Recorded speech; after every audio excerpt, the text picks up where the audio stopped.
విశ్వం యొక్క ప్రభువు శ్రీ జగన్నాథ్ స్వామి ఒడిశా రాష్ట్రంలోని పూరీ ప్రాంతంలో నివసించేవారు భక్తుల హృదయాలలో శాశ్వతంగా నివసిస్తారు. జగన్నాథుడు, అన్నయ్య బాలభద్రుడు, చెల్లెలు సుభద్రమ్మ ఈ ముగ్గురు దివ్య విగ్రహాలు భక్తులకు కరుణ కటాక్షాలు ప్రసాదిస్తారు.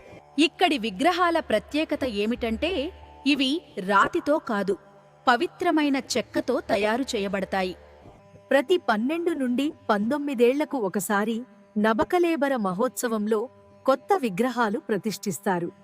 ఆ నమ్మకం ప్రకారం దేవాలయ గోపురంపై ఎగురుతున్న జెండా ఎప్పుడూ గాలి వీచే దిశకు వ్యతిరేకంగా ఎగురుతుంది. గోపురంపై ఉన్న సుదర్శన చక్రం ఎక్కడి నుంచైనా చూసినా మనవైపు తిరిగినట్లు కనిపిస్తుంది. ఇక్కడ తయారయ్యే మహాప్రసాదం ఎంతమంది వచ్చినా సరిపోతుందని భక్తులు నమ్ముతారు. ప్రపంచ ప్రసిద్ధిగాంచిన రథయాత్రలో జగన్నాథుడు భక్తుల మధ్య విహరిస్తాడు. జాతి, మతం తేడా లేకుండా అందరికీ దర్శనమిచ్చే దయామయుడు జగన్నాథుడు.